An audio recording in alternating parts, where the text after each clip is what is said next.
Ni siku nyingine, ni neema ya Mungu.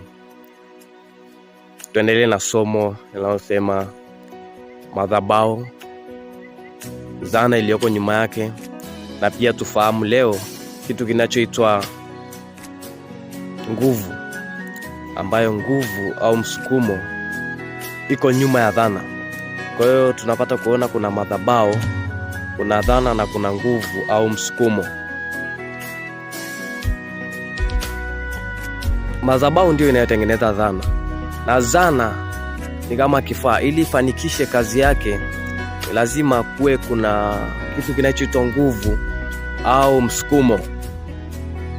Hivyo basi, tukitazama mfano wa madhabahu ya Kristo, Kristo ndio madhabahu, damu yake ndio dhana, lakini pia nguvu ambayo ndio ilipatia dhana utendaji au kufanikisha mafanikio kwa ajili ya madhabahu.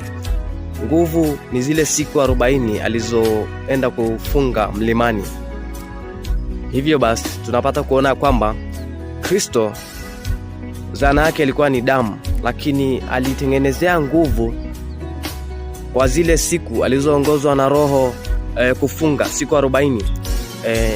Ndipo dhana ikawa active, ndipo dhana ikakamilika kutokana na nguvu ambayo ipo ndani yake ya kutimiza kusudi la madhabahu.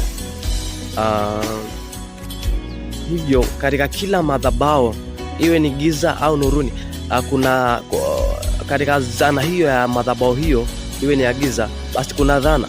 Hivyo basi ndio maana unakuta ikiwa ni madhabahu ya giza au ni madhabahu zingine, wanatengenezea dhana zao nguvu kwa njia tofauti tofauti. Kuna madhabahu inatengenezea dhana yake nguvu kwa njia ya sadaka, kwa njia za kafara, kwa njia za namna tofauti tofauti. Yote hiyo ni kutengenezea ile dhana nguvu kwa ajili ya kutimiza, kwa ajili ya kusudi kutimia na madhabahu kufanikiwa katika kazi zake, katika maono yake. Hivyo tunapata kuona kwamba kila hatua Kristo aliyopitia, kuna jambo lilikuwa linatendeka kiroho na kimwili. Kila hatua ambayo alikuwa anapitia kimwili, basi na hata kiroho kuna hatua kubwa ili